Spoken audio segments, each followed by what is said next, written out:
Good afternoon, Right fans. Today is October 14th, 2016. Welcome to episode 5, 10 good habits every writer ought to have.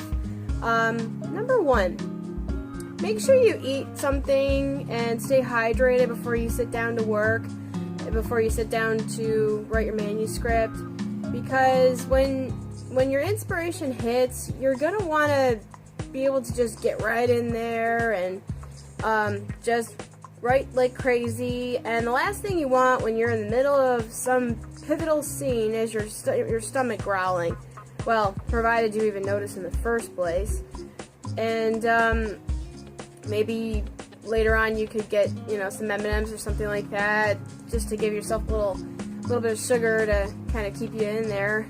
And caffeine really helps. Coffee, tea, whatever you need, just make sure you take care of your physical needs before you sit down to write, because so many times you'll sit down and you'll be like, oh crap, gotta pee, gotta go get the mail, gotta do this, gotta do that, forgot to brush my hair, whatever, and if I forget to brush my hair, it's kind of a big thing. So okay, number 2, set yourself a word count goal. Now what I do is I sit down to write, and the first thing I do on Microsoft Word when I'm opening my file is I write down how many words I have, and then I try to set myself a goal of about 1,000 words, which is equal to about 4 pages. Now, that might be a little high for some of you. My goals, I used to be a really slow writer.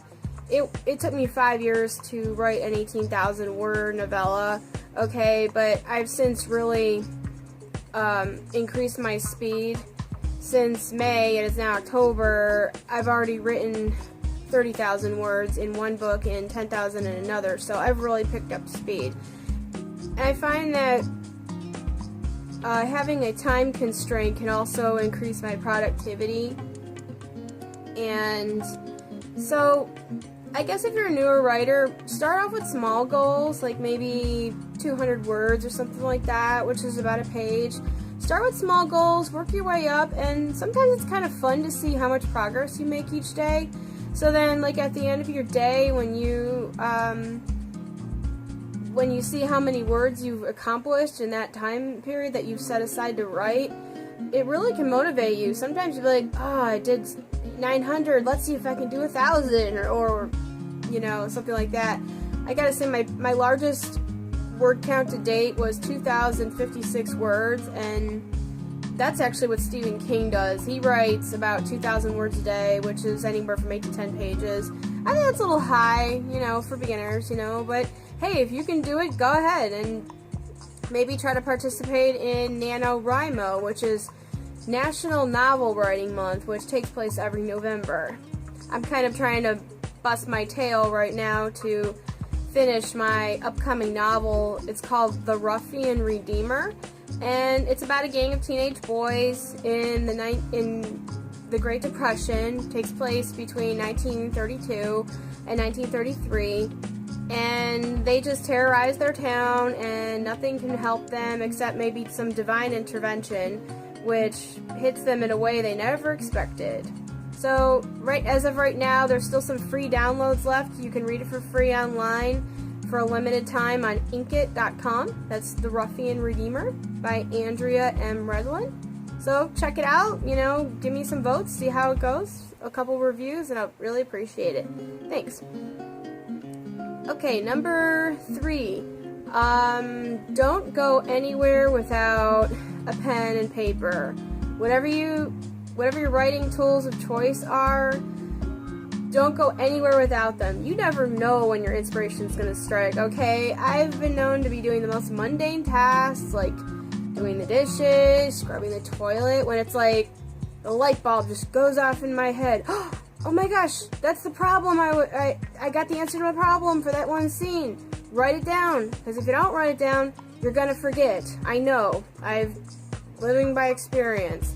Sometimes I'll even have dreams where a whole plot will just spring into my head. I'll dream of a plot, and so as soon as I wake up, I write it down. I write everything down. I have like a box that's just full of scribbled post-it notes and index cards, which I will say are probably two of the most important tools in my writing supplies. Index cards and post-its. They're great. You can just jot stuff down so quickly, and I'm kind of gravitating more towards index cards now because they have lines and they're bigger and they don't stick all over everything. They don't stick together. Okay, number 4. Don't assume that you know a fact about something. Look it up. Like, for example, if you don't know what that knob sticking out of the front of a riding saddle is, it's a pommel, by the way, but if you don't know what that is, look it up. It only takes a few minutes. It's not like you gotta look in the dictionary anymore. We live in the age of the internet where you can just, Google this, Google saddle construction, and boom, you got your answer. Because try to look up as much things as you can, even if you think you know them. And this mostly applies to those of us who write historical fiction. Look it up. It doesn't take that long, and your credibility really depends on it, because if a reader catches something in your work that's like not historically accurate, or it's just completely wrong, like say you're talking about telephones and they weren't and your book takes place in a specific year and the phone hasn't been invented yet, well, unless it's like some sort of alternate universe or something, then the readers are gonna they're gonna be questioning other things in your work as well. So don't assume you know facts. Look them up. Number 5, study the mechanics of good grammar. And I found that the best way of doing this is not by necessarily studying grammar books, but just by reading. Read as much as you can, because if you don't read as a writer, that's like it's like trying to win an Olympic medal without ever having played sports in your whole life. You can't be a great writer if you don't read a lot. Now, okay, there are some exceptions to the rule. There are some geniuses out there, but in general, if you don't read, you can't write, at least not well. So make sure you study good grammar. Number 6. Interact with writers as much as you can. Other writers will support you, they will buoy your spirits, lift you up, they can critique your work, they can tell you where your writing is weak, they can tell you where it's good, which is what you really want to hear. So try to focus on the positive. Number 7, branch out and write in a different place. I've been known to write at the park, at Starbucks, because sometimes when you look at the same 4 walls at home, it gets really boring, and then you just kind of lose your inspiration. So once in a while, not all the time, but whenever you feel like it, try to go to a different place and write. Okay, we're almost done here. Number 8, keep a journal. I know I've mentioned this before, and I will be doing a video on all the important points of keeping a journal, but when you write in a journal, there's no pressure to be perfect. You can write whatever you feel. It's kind of like a mental unloading of your mind. And I apologize if you hear a vacuum in the background. They're cleaning at my house today, or at my apartment in the hallway. So I hope you don't hear that. Life in an apartment. Gotta love it. But yeah, keeping a journal, you can just spread your writerly wings and fly. You don't have to worry about spelling, editing, punctuation, but it is a good place to practice those things. So that way when you get to your real writing work, your real books, then you'll have kind of worked all those mistakes out of your system.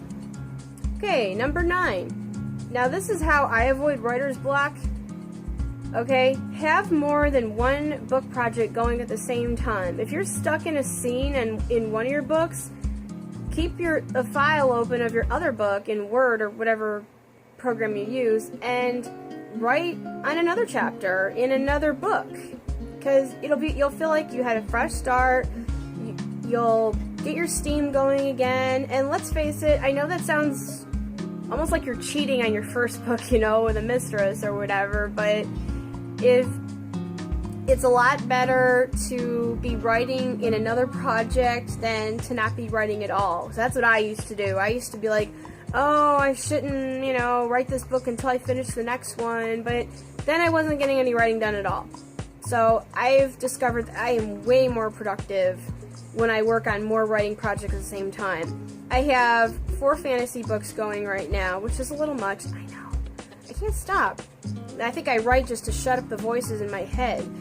So what you want to do is just keep 2 books going if you're a beginner. If you can handle more than that, great. I really hope you can, because it's a lot of fun. It's like watching different TV episodes when you get bored of the same one all the time. And that's another reason I work on multiple books. I do get bored working on the same one.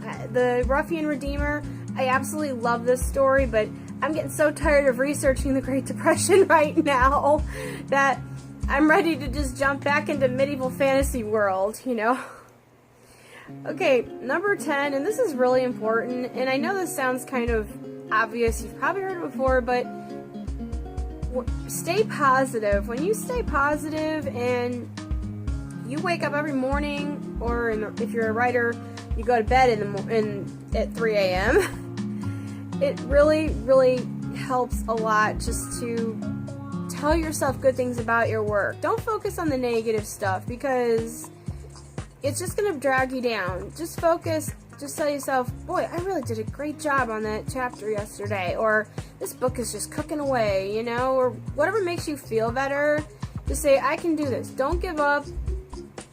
It really also helps if you're active in your writing career. Like, go for those writing contests, you know, the free ones and stuff.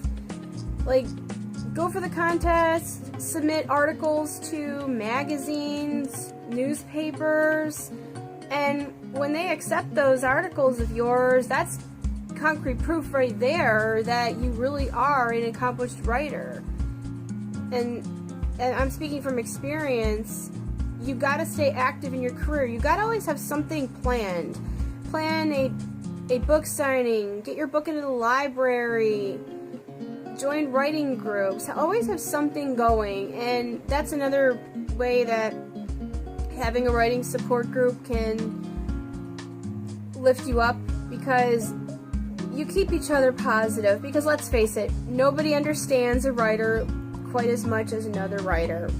We are, as Jenna Morrissey, fellow YouTuber, puts it, we are a strange breed of psycho. Yes, strange breed of psycho. And if you want to enjoy another great video series, Jenna Morrissey's are really great. I just love her stuff. I love you, Jen. Even though I've never read anything of hers yet, I plan to someday. But I like her videos. They're really great. So if you enjoy my videos, like, subscribe, and share. Please share. And check out the Ruffie and Redeemer on Inkit.com. And if you have any suggestions for further videos, I will be getting some more. I'll get some more done. So, see you guys. Happy Halloween.